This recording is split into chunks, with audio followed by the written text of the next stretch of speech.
Okay. Okay. I'm just so done with it. I'm tired of hearing this over and over again. I'm tired of hearing it. Look, I'm a far cry from those channels that take jabs at Trump every chance they get. I think he's done some marvelous things for the United States, but I don't think he's treated fairly in the media. I really don't. You rarely ever hear me saying bad things about the guy, okay? In the woke media, but the woke media and their fake news, whatever you want to call them, I think they do overplay the anti-Trump narratives to prop up their agenda. And 99 out of 100 times, the woke media destroys Trump with off-truths. I get it, because his bad news, it sells better, right?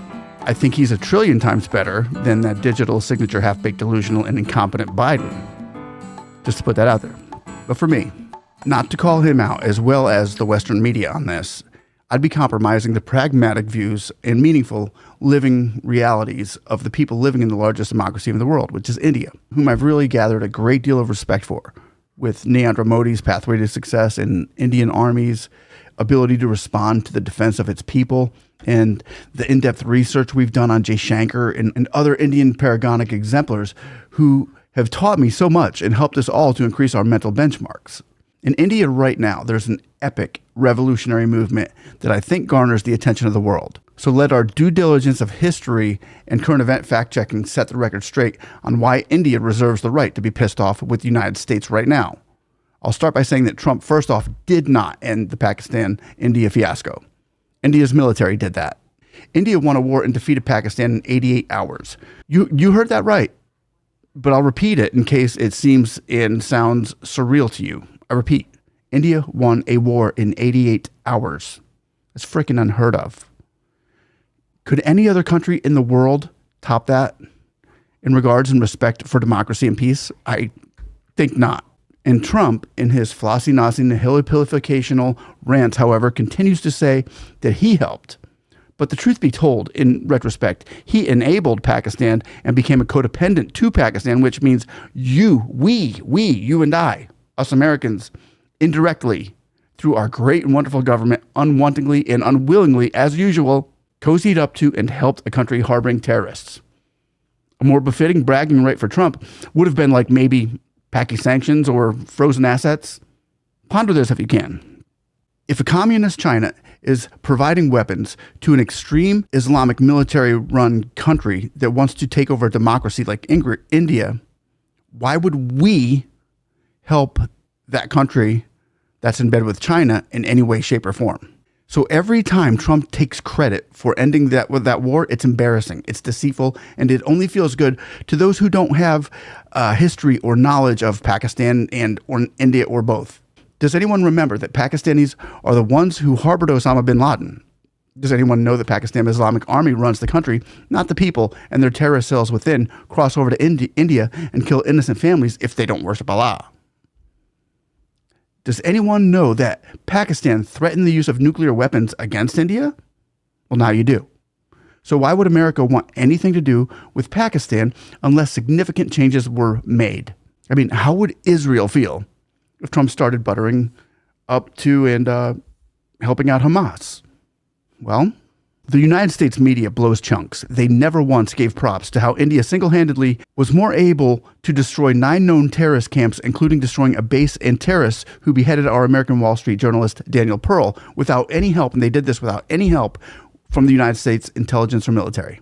And afterwards, when Pakistan retaliated against India for destroying the terrorist camps, India toucheed by launching attacks on Pakistan's military infrastructure, of where reports indicated that at least 9, some say 11, military bases were hit. And that, my friends, is what stopped that war. All the United States ended up doing was letting Pakistan know that we're going to help them financially by tossing them a few bucks under the table. Now, someone tell me how Trump gets any bragging rights for this. If Trump had done something significant to stop this war, that would have been great. I would have given him kudos all day. He would have been deserving of it. And don't get me wrong, I'm not in the Trump hater club. I'm a conservative Christian.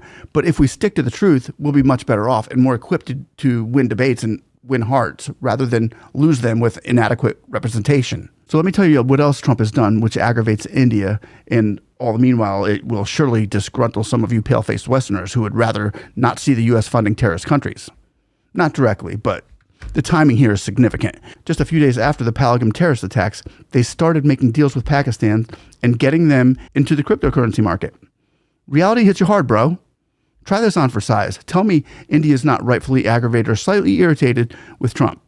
You see, Trump's kids, Eric Trump and Donald Trump Jr., and his stepson, Jared Kushner, who collectively just so happens to hold a majority stake entitled to 75% of all revenue from the WLF's crypto coin sales, the company co-chaired by Zachary Witkoff, son of Stephen Witkoff, a longtime associate of Trump, positions itself as a pioneer in blockchain innovation, stablecoin adoption, and DeFi integration. On April 26th, timing, WLF signed a letter of intent with Pakistan Crypto Council, a body established just a month earlier under the leadership of Bilal bin Saqib, a key advisor to Pakistan's finance minister. This agreement, the agreement here, it formalized during a high-profile meeting in Islamabad, hosted by Pakistan's Ministry of Finance, who just aims to integrate blockchain technology across Pakistan's financial institutions. Specific goals include asset tokenization, stablecoin development for trade and remittance, and the creation of regulatory sandboxes for DeFi pilot projects, all under the banner of promoting, get this, financial inclusion and digital transformation in Pakistan.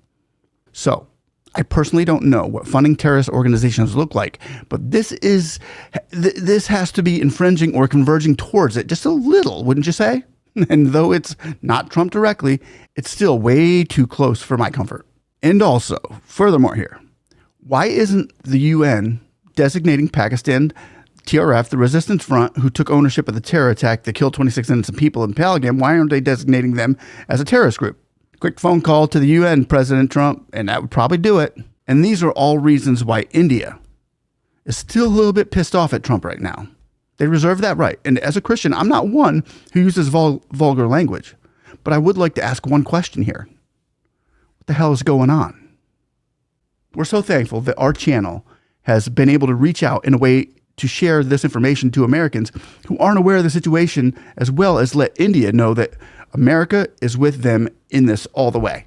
Our government sometimes will draw a different picture from whom we really are and how we really feel about things. So please do us this courtesy and give us a like and subscribe if you feel led, so that we can continue these endeavors together and draw closer on them with one another. And, you know, that'll show them. And another thing India is mad about, while we're at it, is that Trump is threatening Apple for the $500 billion investment in the new factory in India, when the reality is that Americans are ecstatic about this. We love this move in every way, shape, and form. First off, if they made these products in America, it would cost Americans up to $3,000 for an iPhone if it's made in America. No thanks, Trump. No thanks. But when India makes them, we still get them for $1,000. And the biggest win is that it's taking this $1 trillion company from communist China and giving it to the largest democracy and our friends in India, whose tech savvy and expertise and workmanship is top notch.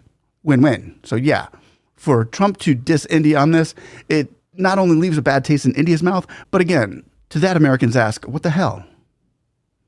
And like many Americans, I've veered away from watching the CNN, MSNBC, Fox, ABC, CBS, and American mainstream media news channels like that, because they're, first off, not talking about India, but for maybe 30 seconds a day. And secondly, when they do say something, is it really aligning with how the people of India really feel? So instead we'd like to go straight to the people and the sources who live there to find out the information. And I find myself going to places like First Post, Times of India, Palki Sharma's Vantage, Hindustan Times I read, and I watch full summit meetings and interviews with India's prime leaders, trying our best to establish a closer and more honest relationship for the investigative journalism that we provide to everyone around the world. But I won't be all negative here, nor will I deviate from my honesty and sincerity, and as many as whom have watched this hopefully become more acquainted with India's outlook and perspective on Trump's initiatives. I heard one Indian-sourced outlet say that India is also upset with Trump on his recent actions targeting Harvard University, just days after his administration moved to revoke the school's ability to enroll international students. But let me just touch on that for a second.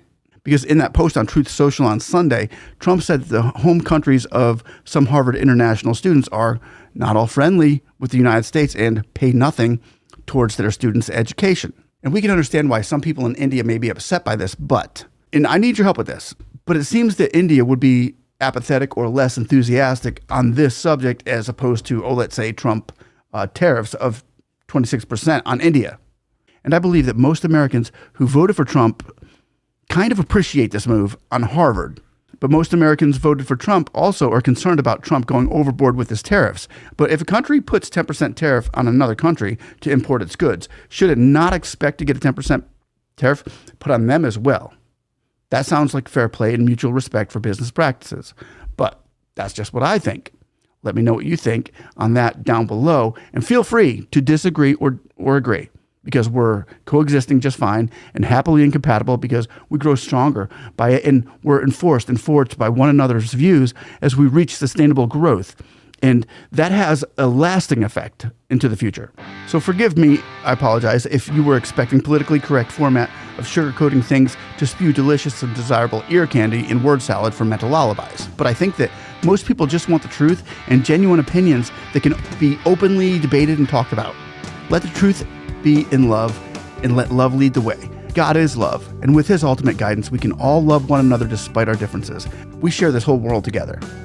And as we join in unity, I think we find, though that we have differences, we're more alike than not. And I choose to believe that most people in the world are good. So join us here at the Speak and See family. We would be so honored by it and so grateful for having you all watch us. Enjoy the rest of your day or evening, and stay blessed and stay free. One love. We'll see you on the next one. Bye-bye.